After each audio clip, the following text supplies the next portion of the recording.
Bos días, grazas por vir a este acto da presentación deste libro. Están acompañando aquí na mesa o representante da Editorial Galaxia, director de producción da Editorial Galaxia, Xesús Domínguez, e ao meu lado, xa moi coñecido aquí en Baio tamén, os seus estudios sobre a Barta, Xosé Manuel Varela Varela, e ao extremo dereito, que non na dereita, Xosé María Rei Varela, que todos coñecemos por Checo. Rei Lema. Pois sí, señor, Rei Lema. Rei Lema. Mira que tiña notado, pero bueno. Pois vamos a dar unha noticia, digamos, unha novidade que tivemos estes días, por sorpresa, non?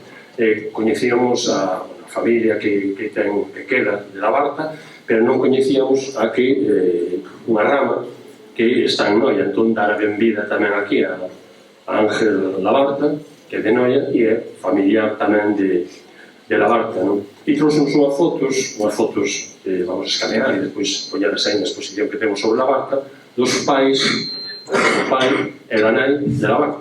Fotos que están no museo, Centro Galego Arte. no Centro Galego de Arte e Imaxe. Entón, bueno, pois, a verdade é que, aparte de servir este libro, esta publicación deste libro para o fin que pretendemos todos, de que a Real Academia lle dedica un día das letras galegas a la Barta Pose, pois, como moitas veces digo, o traballo que estamos facendo, que está facendo desde a comisión, o Concello é un membro máis desa comisión, e, por certo, dar a benvida tamén aquí aos concelleiros que me acompañan este acto, porque o Concello, pois, toca as veces, pois, como neste caso, facer de portavoz desa comisión, pero tamén está claro que todos os membros que forman parte, todos os concelleiros que forman parte do pleno do Concello, pois estamos en esta labor de seguir dando pasos para pelexar que a Academia nos adique este Día das Letras Galegas a la Barta Pose, que espero que cada vez temos máis cerca. E se non, como xa dixen moitas veces, pois o que nos vai a quedar é a divulgación da figura de un literato, ademais de moitas outras cousas, importante e que é un pouco esquecido. E creo que é unha débeda histórica que se tiña con él e que pouco a pouco, entre todos, vamos saldando. E por eso, pois, grazas a isto, pois, agora encontramos outra rama de la Barta que non sabíamos e que vai ampliando os coñecementos sobre esta figura. E non vou estenderme máis, non sei a quen dixo quen quere falar despois de mí, porque verá que non falamos. Entón, calquera de vos, casi galás a eles. Vale. Vale, pois entón, pois falas. Falas, vale, pois tocoche logo a ti. Canto máis breve, mellor. Bos días e moitas grazas por acompañarnos, moitas gracias, señor alcalde, o Concello de Zas, por apoiarnos, tanto a Galaxia como a la Barta Pose. E foi a finais de novembro cando nos achegamos polo Concello para o editor xeral de Galaxia para asinar esta colaboración entre o Concello de Zas, os editores e editorial. Estivemos moi ben apoios con Xosé Manuel porque o alcalde non estaba nese momento.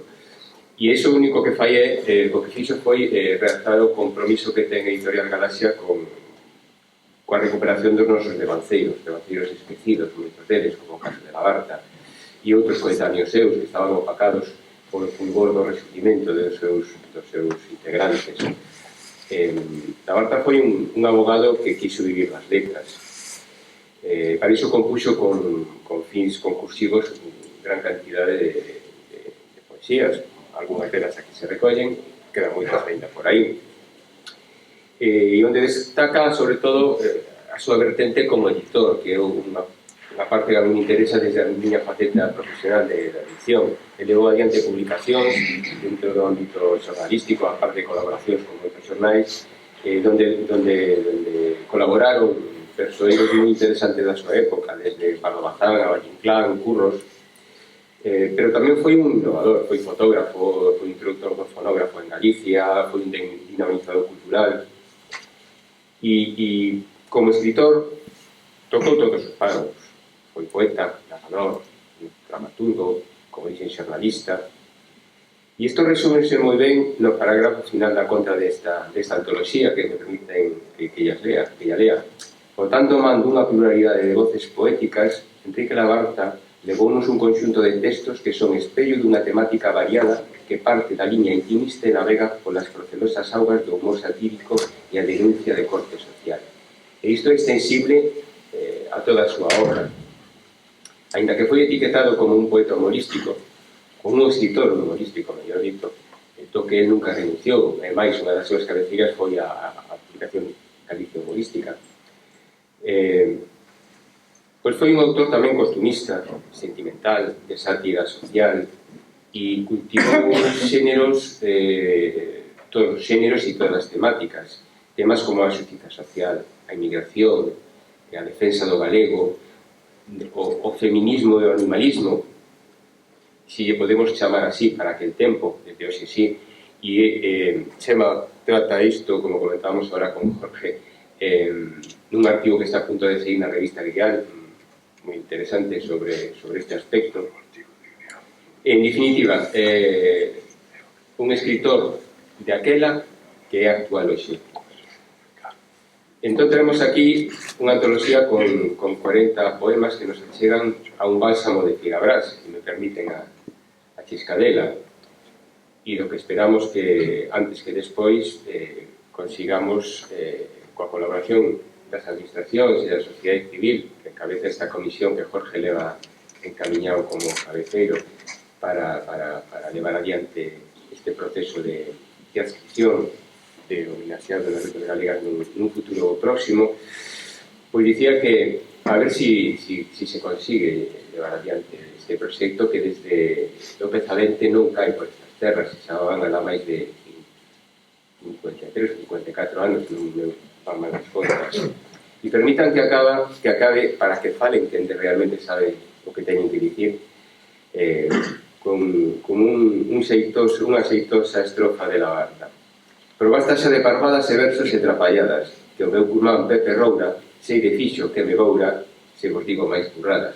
Moitas gracias por acompañarnos, espero que sexa do vosso agrado esta publicación.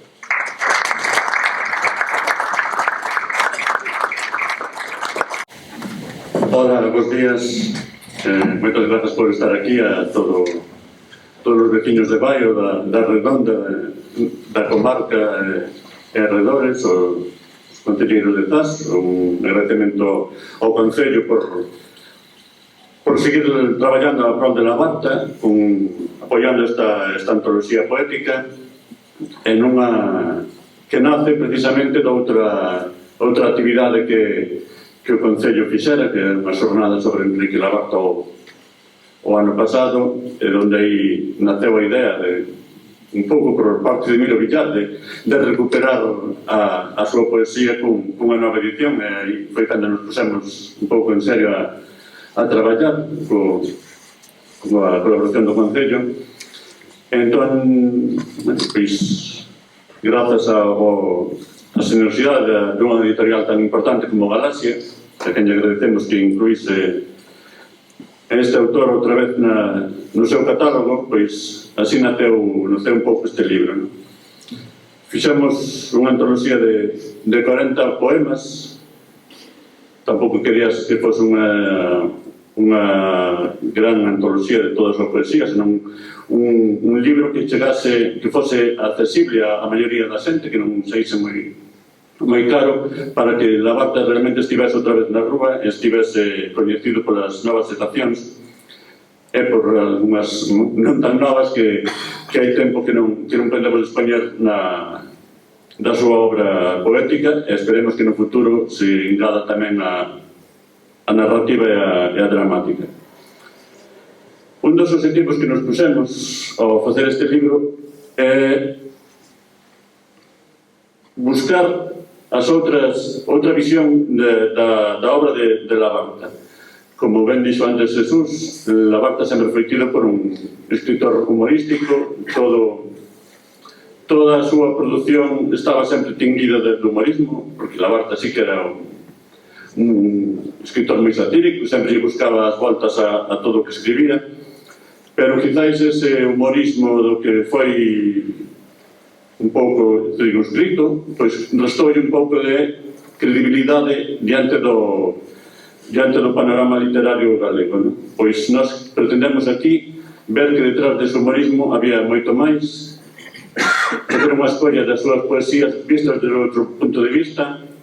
Falaba antes Jesús de distintos temas que ele trata, que poden ser un pouco pioneiros incluso na literatura galega, non? O tema de tratar a defensa das mulleres, en la que o fixo dentro dun certame poético onde ese era o tema que había que abordar, o tema da defensa da lingua, o tema da defensa dos animais, o animalismo, dese gran poema que todo o mundo recorda de Labarta como a revista da corrida de touros, que todo o mundo pensa que é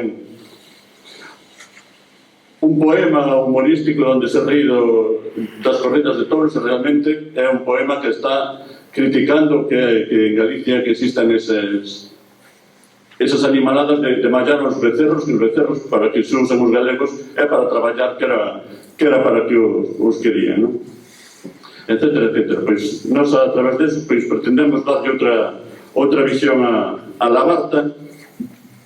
Escollemos, pois non sei se creemos que os mellores, faltan algúns por algúns dos seus mellores poemas, como a defensa das mulleres, que non podemos incluir porque era excesivamente longo para esta edición. Ele mesmo tampouco se incluiu no seu único libro en galego, que é Millo Miúdo, porque creemos que pola mesma razón. E buscamos, coller eses poemas famosos da súa colección e engadir outros que nunca se viran publicados en libro. Poemas que, como sabedes, el publicaba todo en prensa. Pouco a pouco foron aparecendo, seguen aparecendo e seguirán aparecendo, porque realmente pouco antes de empezar esta antoloxía atopamos un novo que incluímos aquí, que é un soneto dedicado á exposición que se fixo en Santiago de Compostela en 1909. E seguramente co paso do tempo ainda aparecerán máis textos, porque Labarta tiña un amplo abano de publicacións nas que mandaba textos. Pouco a pouco se van recuperando estas edicións de distintos arquivos espallados polo mundo, pois seguramente ainda poden aparecer máis textos, non? Últimamente estiven con traballos de migración, sobre todo na Argentina, e estáme sorprendendo día a día a implicación que tiña Labarta na Argentina. Coñecía que tivera unha especie de contrato cun xornal de Buenos Aires, que era Nova Galicia, para o cal mandaba poemas e contos. Aí apareceu por primeira vez a súa obra dramática Unha boa misa. Pero hai moito máis, incluso hai pouco que atopei unhas cartas dun compañeiro del, que era Javier Pintos, donde había un interese real en que Labarta fose para Buenos Aires para crear unhas revistas allí ao estilo de Galicia moderna e de Galicia humorística, etcétera, non? Para que os emigrantes pudesen ter unha revista tamén de calidade allí en Buenos Aires, que ao final non chegou a ser, porque xusto coincidiu coa morte da súa muller e con circunstancias persoais, e non puido ir para lá adiante esta proposta. E pouco máis, non vos vou falar moito da poesía de Labarta. Aquí fixamos unha pequena introducción tanto sobre o Meixeu, que igual o Samuel fala máis de todo o que tratamos. Simplemente nós non queremos poñer en valor este autor. Non sei se co objetivo de que lle dediquen as letras, eso pode ser un epílogo bonito de todo este traballo que estamos facendo, pero sí queríamos poñer en valor e recuperar que que este autor fose outra vez coñecido, que estivase nas rúas, que estivase nas bibliotecas, que estivase nas librerías, e que volvese outra vez a abordar estes temas que, como dicía Jesús, ainda estamos de actualidade máis de 100 anos despois de escribimos. E nada máis, moitas grazas por asistirnos todos.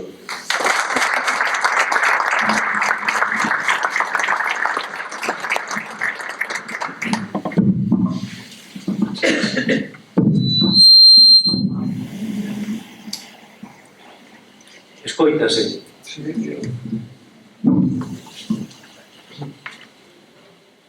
Ben, pois, xa dicía este día que a hora era amarga, por lo tanto, chegamos a un acordo con Chema en quizáis deixar parte para o coloquio, porque son os temas que a vos vos poidan interesar e intervir o mínimo posible. Ben, claro, por aquí, la policía de la comunidade. Cambiar a chuleta.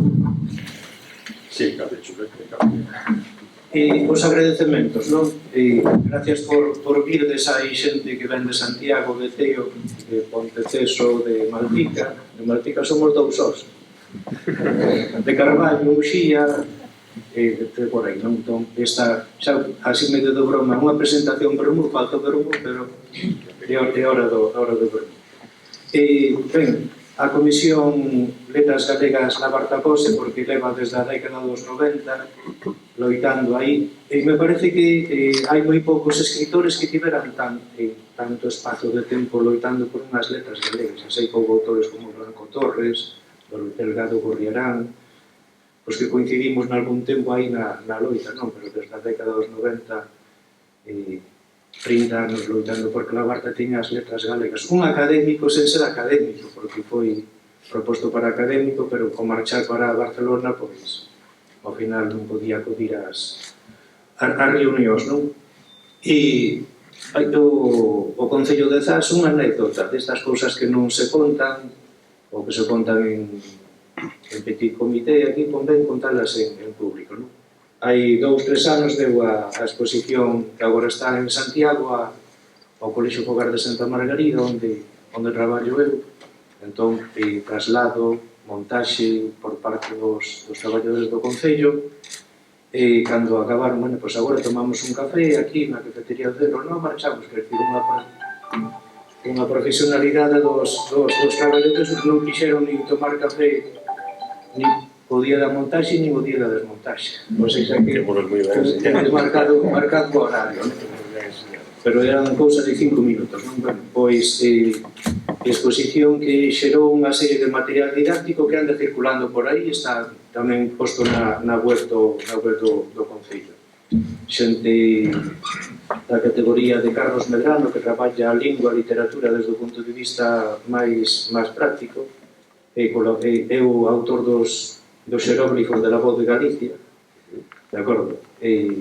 Entón, pois, o Concello de Zas, pola exposición, polo roteiro, que, aínda que ao mellor autores como a Pondal nos parecen que están máis achegados ao noso territorio, porque o Pondal xoga moitísimo coa toponimia para crear personaxes, heróis, pois Labarta ten unha serie de espazos claves da Costa da Morte onde están situados os seus textos literarios. Por exemplo, Muxía ten un conto, a Romería da Barca, un conto que camiña desde a sátira, o humorismo e a tradición. Además, foi un conto moi polémico no seu momento, co estamento eclesiástico aí nesa época, non?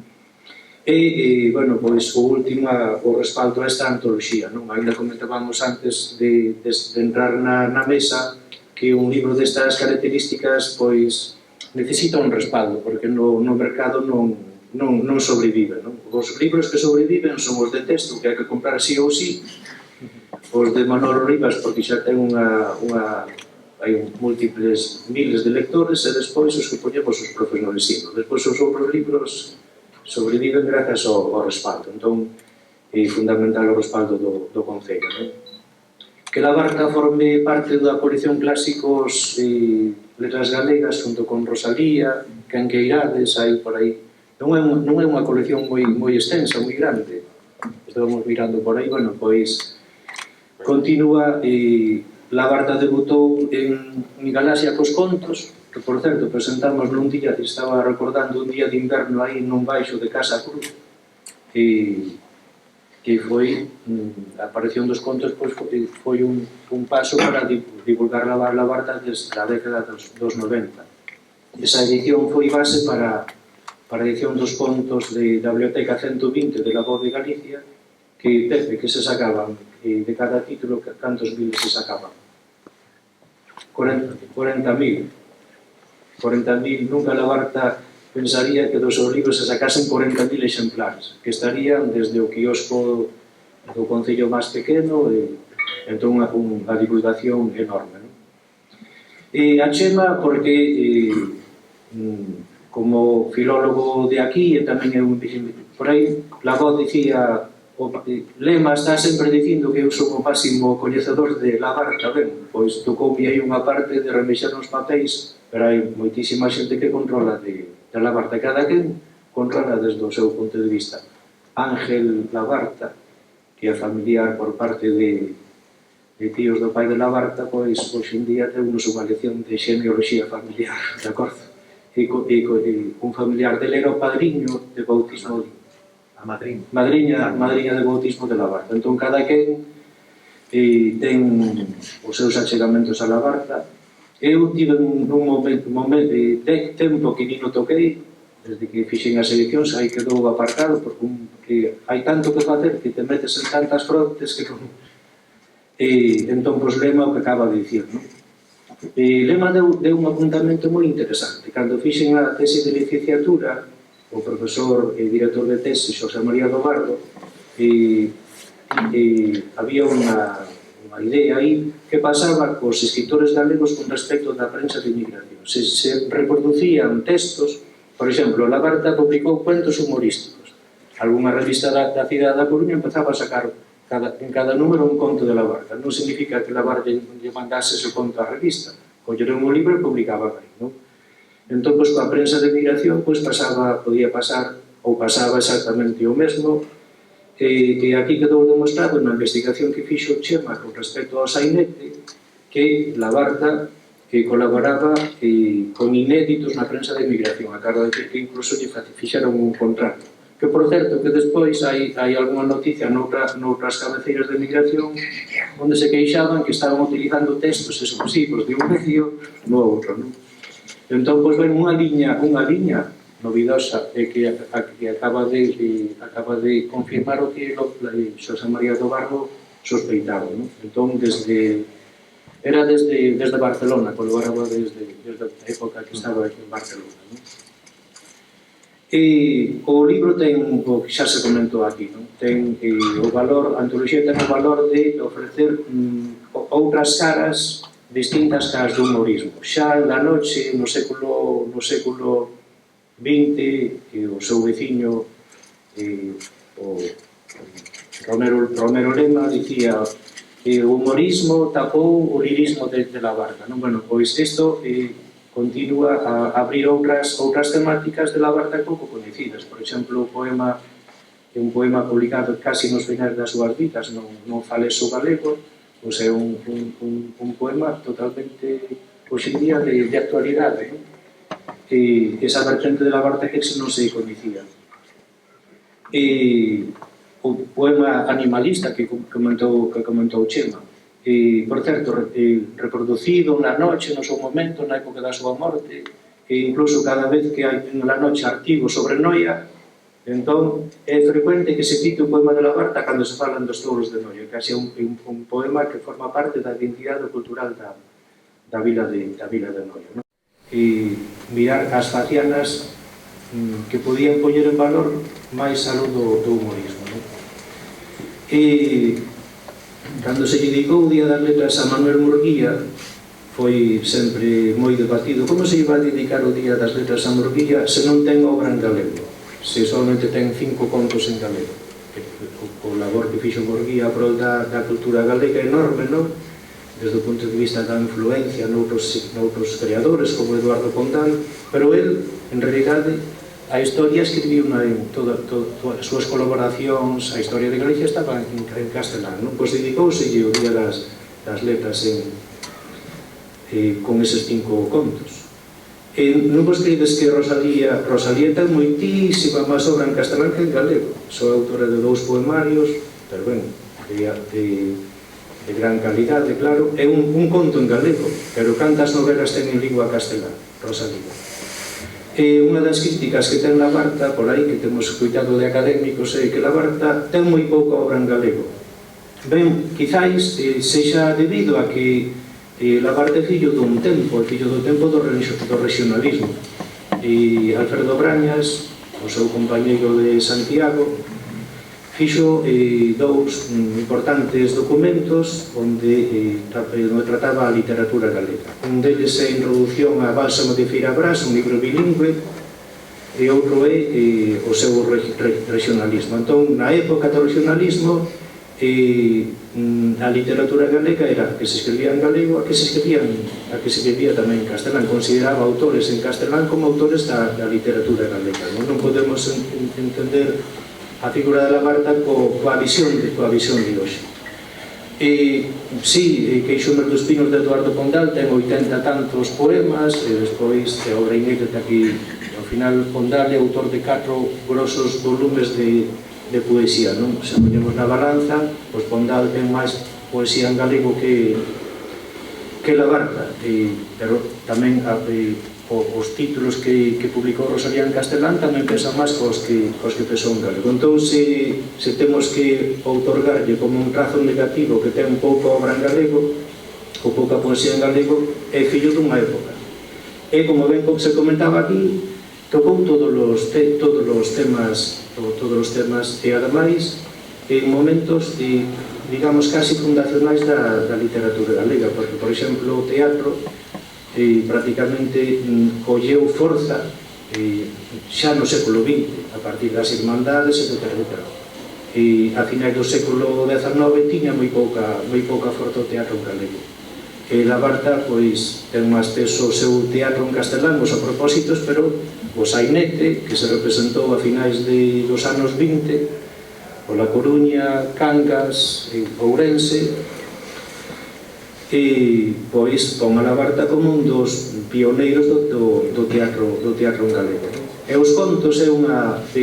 Comentaba Jesús o difícil que é facer rendible un libro hoxe en día, non? Ben, pois os contos de Labarta colleron un corpo de libro e despois da súa morte.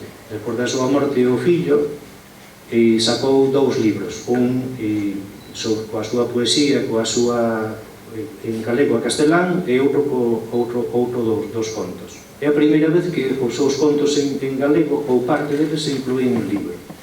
O parte deles publicounos en Galicia Moderna, en Pontevedra, a finais do século XIX. Se tiveron un corpo, un libro nese momento, con outros textos narrativos en galego, como por exemplo de Fernández Ferreiro, pois xa Labarta tería un peso importante como narrador en galego no século XIX. Entón, bueno, esa idea de autor de poucos textos en galego é fillo do regionalismo. O ideólogo do regionalismo, Alfredo Brañas, así o di na introducción de Bálsamo de Feirabrás, en el regionalismo. De todos modos, fronte a iso, é autor de 3 paus creativos, literarios: poesía, narrativa e teatro.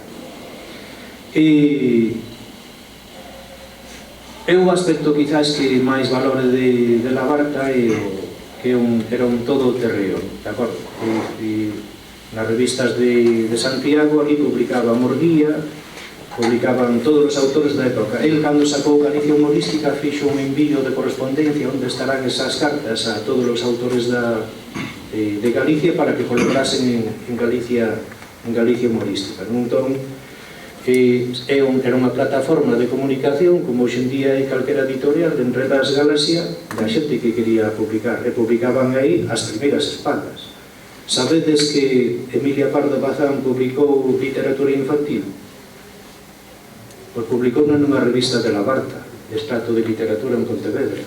Ou seja, que fixado, estamos falando dun dos grandes plumas de España, que utilizaba como plataforma, e non tiña por qué, porque Pardo Bazán sacaba un libro, pois que está un libro sobre un conto infantil sobre un loro, está nunha revista de Labarta, non?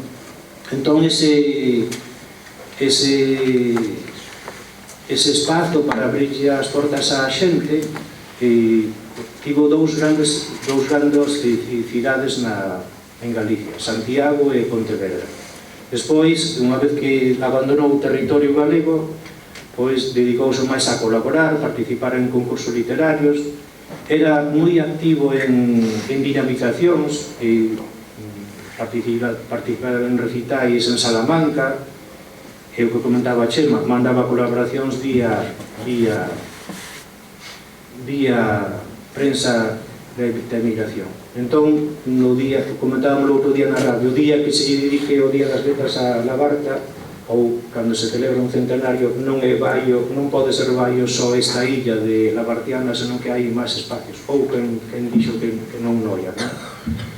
En Santiago, dentro do regionalismo, era o autor, o dinamizador literario. Hai uns 4 versos aí famosos onde Brañas dicía escriba un poema para recitarnos nese acto, non? E despois o aspecto humilde del, porque hai unha parte que pouco se coñece, que é o seu papel importante na Tuna de Compostela, na Casa da Troia. Coñécese o seu papel na novela da Casa da Troia, pero non o traballo de base. El fora proposto para ser presidente da Tuna. O Tuna estivo na Coruña, estivo en Ferrol, escribiu un longo poema en castelán chamado A las Ferrolanas, e non quixo ser ese carácter de estar en segunda liña, pois non quixo ser presidente da Tuna, de acordo? Dentro dos poemas, comentar o seguinte: hai varios que para min son xa houve antólogos que o recolleron, Partido Federal de Riego, en escolma da poesía galega, recolleu varios poemas de Labarta. Os 100 mellores poemas da literatura galega de Xesús Alonso Montero, hai un poema de Labarta. Pero, bueno, hai varios del que son irrexeitables, que teñen que perdurar no tempo, con distintos tons. Por exemplo, o mundo da emigración está presente no Pobre gaiteiro de Baio.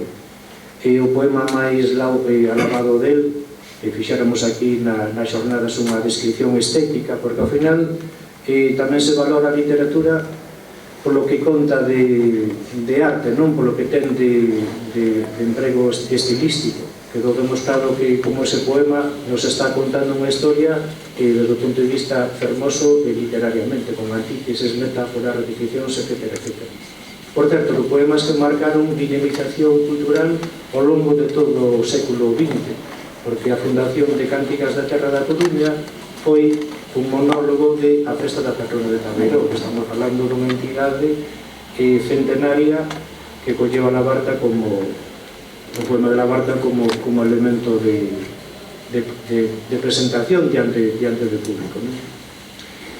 Se tiñamos que poñer un elemento negativo na súa obra, sería que el nunca facía poesía en galego pensando en un libro. Por exemplo, Condal, posiblemente derivado da cova céltica, das influencias que puidese ter por aí, pois cando escribiu Queixomes dos Pinos, pois tiña aí un mundo pechado, de acordo? Bueno, pois vou abrir unhas liñas temáticas, creo un mundo e fago un libro redondo, un libro que empeza dunha maneira, pecha un libro circular. E se collemos un libro de Labarta, Labarta nunca pensou en libro, senón que Labarta pensaba en poema, de acordo? Entón que hai un concurso sobre as mulleres, unha temática, defendendo uns tomos de Feijóo. Bueno, pois eu construo a defensa das mulleres porque é a temática dese concurso. Que hai un concurso sobre elementos tradicionais, romería, pois o Carme de Uliña, pois presento ese texto. Entón, a gran parte dos poemas de Labarta son a la carta. se este concurso ten esta temática, porque, por certo, que isto pasa hoxe en día. Hoxe en día nos concursos de literatura infantil pois teñen que tratar determinados temas, autismo, TDAH, etc. Teñen que ver esa línea, non?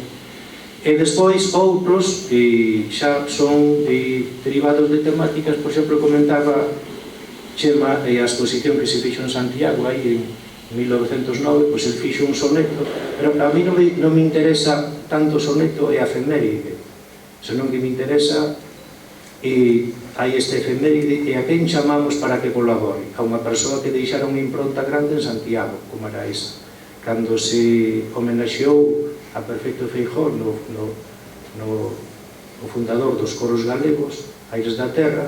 Quen estivo ali na homenaxe? En Pontevedra estivo Enrique Labarta con un poema dedicado a Feijóo. Entón, fixádevos, ainda que marchase fora de Galicia, tiña aí a súa impronta. Santiago e Pontevedra nunca deixaron de ser labartianos.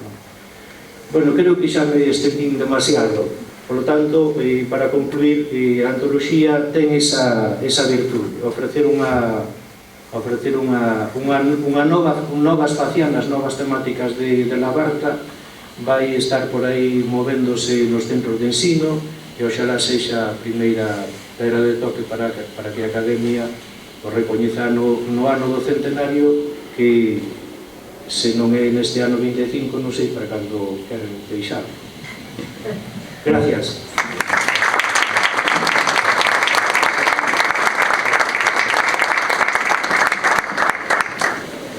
Bueno, podemos pasar a tua intervención na Academia, modo xeral, non? En defensa da figura de Labarta. Bueno, saudar tamén a Benigno Amor, que é vicepresidente tamén do Padroado da Casa da Troia, coa que Labarta tivo unha relación moi intensa e que sempre nos acompaña tamén e nos axuda nesta tarefa que estamos a cometer.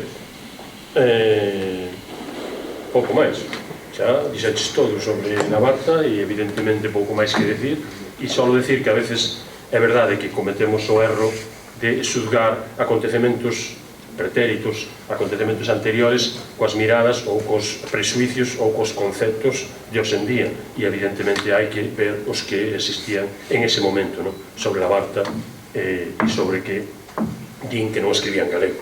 Obviamente non escribían galego. Bueno, ainda agora é unha aventura escribir en galego, é un risco escribir en galego, máis nos tempos de Labarta. E ademais tampouco se ten en conta, é verdade, a produción que tivo en tan corto espacio de tempo. Tuvo un espacio vital, obviamente, porque morreu moi xoven, moi curto, e a verdade é que tuvo unha produción literaria, porque igual non se acopla. Entón, eu creo que xa vai así, non? Vale. E entón, pois, nada máis, só decir o que dixen antes, non? Que a verdade é que, como experiencia sirva, que eu digamos que atopei a Labarta, pois, cando era neno, e son destas cousas que se quedan sempre, reproducindo, pois, ou teatralizando un dos seus contos, que era o Tío Miseria, debía ter 6-7 anos. E, bueno, foi o primeiro encontro con Labarta e tampouco sabía, obviamente, que era Labarta en ese momento. E pouco a pouco, aquí en Baio, ademais, sempre se mantivo o recordo de Labarta, sempre, desde que o propio colexio ten o seu nome. Por certo, que fai uns anos, en un acto no propio colexio, preguntouse aos nenos quen era Labarta, e un dos nenos levantou a mão moi rápido e dixo, eu sei quen era. Bueno, quen era Labarta non, porque o colexio onde eles estudiaban, o de primaria, tiña o nome de Labarta Pose. Entón o neno levantou a mão moi rápido, eu sei, e dixo a profesora, dixo, ben, entón dinos por que crees ti que este colexio leva o nome de Labarta Pose, porque foi quen o fixo, quen o construí, non? Bueno, unha anécdota obviamente humorística, pero indica o que estamos a facer, e o que dicía antes, non? Descubrir a súa figura e de que nunca máis esa esquecida. E ademais tamén decir en este caso a Academia que non é por presionar, sino soy, como din na radio, se nos están escoitando, pois se están escoitando neste momento, pois que non é ninguna forma de presionar, que que todo un concello, que toda unha sociedade civil que está representada pola Comisión este detrás desta petición indica pois o importante e o unidos que estamos todos en esta tarefa, e non só nós, os desa comisión, sino que, bueno, pois, digamos, que figuras representativas da cultura galega, como sodes vós, como a propia editorial Galaxia, como está Cheito, que anda por aí tamén, e outros que están contribuindo a que a figura de Labarta, pois, cada vez sexa máis coñecida e que permanezca na historia e ocupe o lugar que debe de ocupar. E nada máis.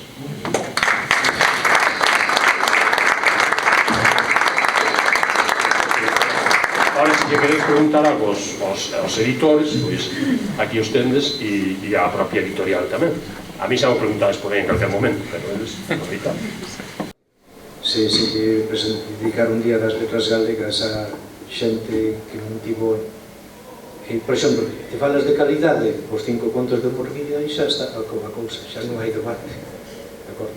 E a Labarta, bueno, outra xente, visto ao lado, hai moita xente que contemporáneos de Labarta, Parnelio Luis Freire, de acordo, que se dedicouse o día das letras galegas. Eu aí, eso non o vexo como tema a debater. Habrá outros argumentos, pero ese. Imos atrás no tempo, canto se dedicaron o día das letras galegas, nese ámbito. E despois o que intentábamos insistir, non de, ao final non o escritor, senón o home, o que representou Labarta para toda esa época. Época 1888, cando empezou sacou a primeira revista, pero xa no 84 estaba o primeiro libro, e todo o movimento o que representaba era o Santiago da época. E ata 1905, que foi cando marchou de 4 ou 5, que foi cando marchou de Pontevedra. En Barcelona fixeras unha exposición sobre Galicia, ele estivo aí nese bregado. De acordo, por tanto, incluso desde fora estivo activo facendo país. Cheito,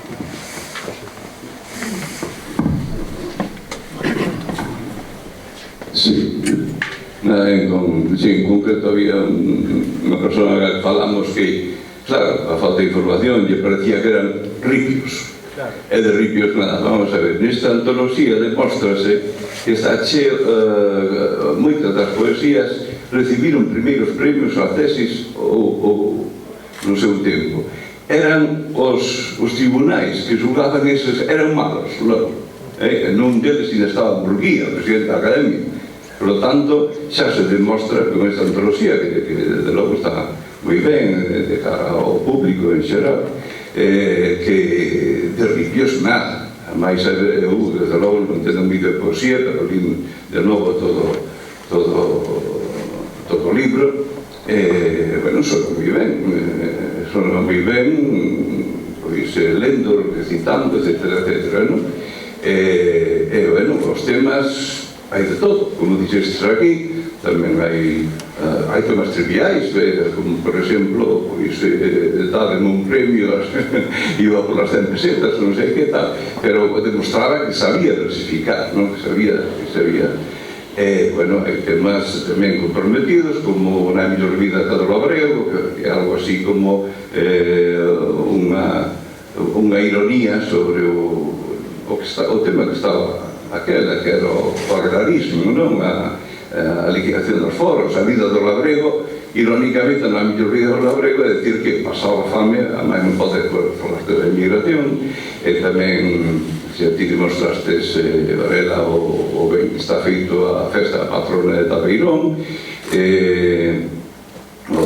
as corridas de touros, ridiculizando que en Galicia que hai un famoso billete de Castelao onde a vista dunha corrida de touros pois dille un paisano a outro, lástima de bois, sendo unha cousa así, con todo, aproveitando. Era amigo de Castelao, e Castelao tiña daquela 32 anos, en 1917, asistía a unha homenaxe que se fixo en Pontevedra, isto tamén se debe de salientar, non? Veo a proposta de Barcelona para unha homenaxe popular que se fixo en Pontevedra, en 1917, como digo, e un dos asistentes, dous, Pero perfecto Feijóo, un gran folclorista pontevedrés, e un caricaturista que estaba destacando moito, que é Castelao. Nunha das poesías da antoloxía falase de que incluso perdía el que lle faga unha caricatura Castelao. Xa era moi conocido, non? O sea que non era un calquera naquele momento, non? E despois o da defensa da lingua galega, que por certo sei que o descubriu o meu compañero Celso Miro Villar, últimamente, que ven de Barcelona, non se falaba catalán, chega a Coruña, resulta que o AFE non recibe a mesma resposta que recibe en Cataluña. Bueno, quería insistir niso, non? De que de Ripios nada, non? Recibiu moitísimos premios, moitos premios por as súas poesías, asistía a moitos certames, e non, supoño que os xurados non eran ningún incultos, por algo lle deron eses premios, non? A poesía é na súa época, costumista ou que sexa, pero está aí.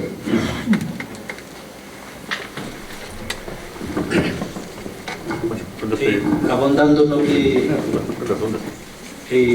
na liña que comenta ao final, imos coller un escritor, non? Xa independentemente da lingua que os ripios, non? Un regueifeiro, era Labarta un regueifeiro, vale.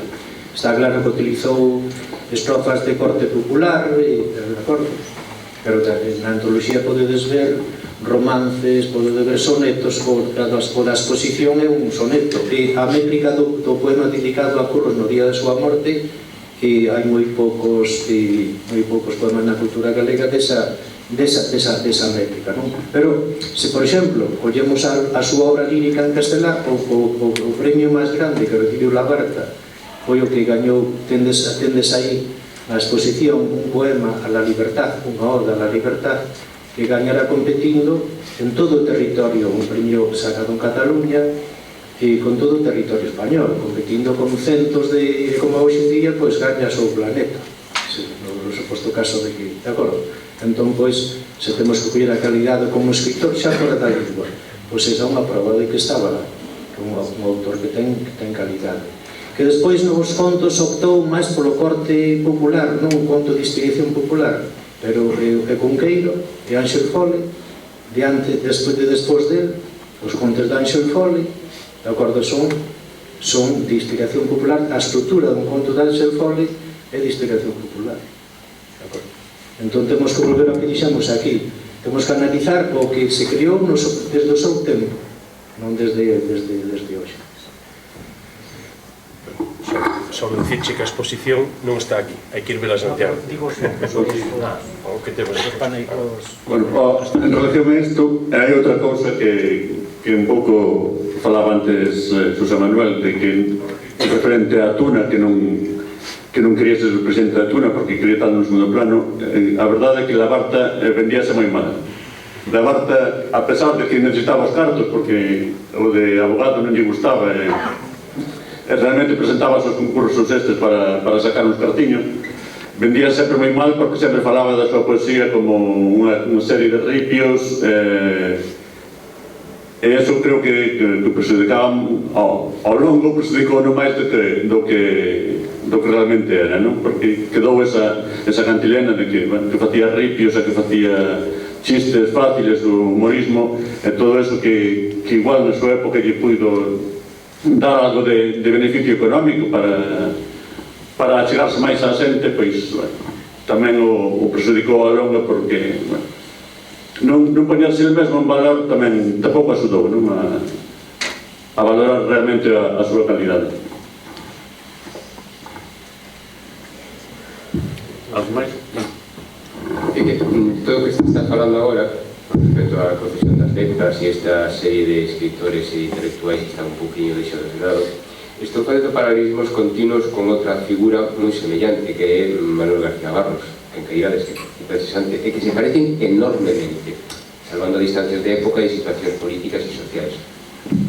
Estaba no ámbito do regionalismo políticamente, García Barros xa no republicanismo, xa dentro do franquismo censurado, caeu en cadea, pero a trayectoria é moi semillante.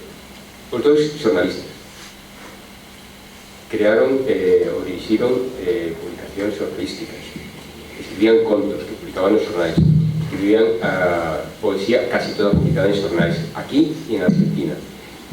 O que decías antes, que descubriches os seus vínculos co outro lado do mar, con Argentina, cosas encargadas nas veces, cousas inéditas, e a veces estaban recuperadas, porque o que facían, pois non tamén facía García Barros, unha vez que tiña un poema ou unha composición, mandaba a ver onde saía. Entón saía nun sitio inédita, pero resulta que a mellor volvía a salir noutro lugar porque tamén tiñan un original mandado por eles.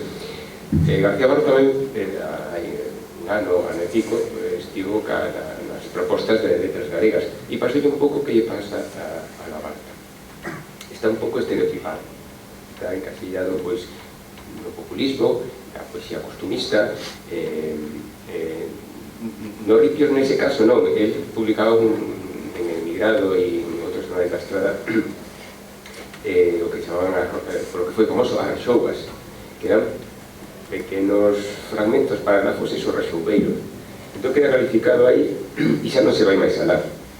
Por exemplo, en García Barros queda pendente facer un traballo que é moi complicado, claro, sobre esas rexougas. Pois as rexougas fora do contexto son incomprensibles, son humorísticas, teñen unha significación de broma, pero teñen sempre algo detrás, o que dicías antes do humorismo.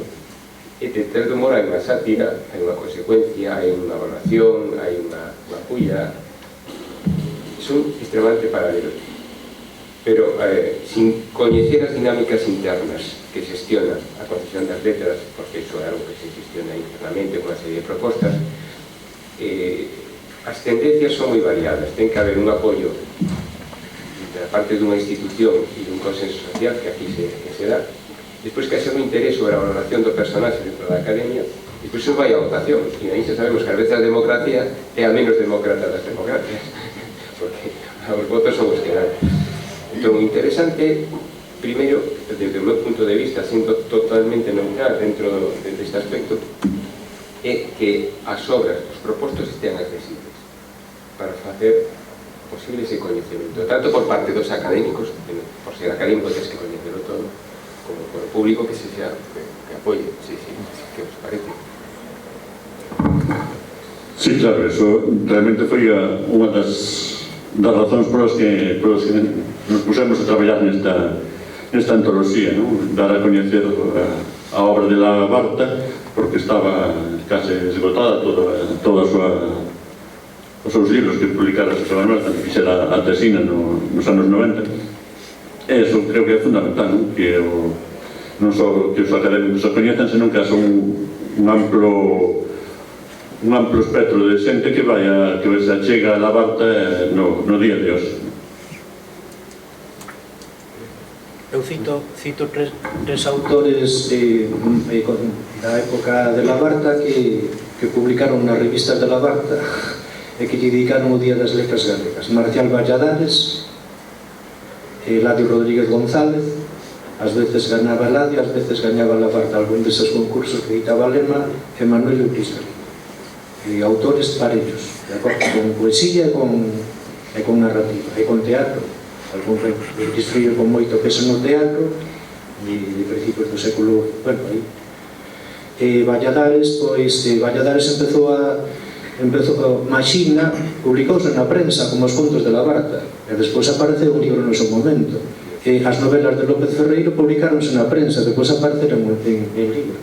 Os contos de la Barta apareceron na prensa e non tiveron a sorte de aparecer en libro en vida de la Barta. Se aparecesen a finais do século XIX en libro, xa tiña outro empaque cultural, outro lugar na parrilla de salida. Entón, polo tanto, non vexo o porqué de la Barta non pode ser. Que se tica aí, ademais comentabas aquí, a Costa da Morte leva 50 anos en letras galegas, e o século XIX tamén leva algunha décadas en letras galegas. Levamos un tempo de letras contemporáneas, mulleres, Luisa, Xela Arias, etc.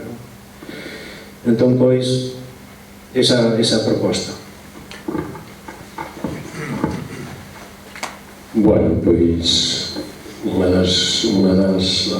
dos motivos da edición saiu da xornada que se fixo aquí precisamente para dar a coñecer a obra de Labarta e tamén dar a coñecer tamén aos propios académicos. E nada máis, pois moitas grazas a vos tamén polo traballo, grazas a vos por asistir e, bueno, esperemos que mandamos o audio da tua intervención aos académicos e esperemos pois que no ano do seu centenario pois teñamos esa grata noticia. Moitas grazas.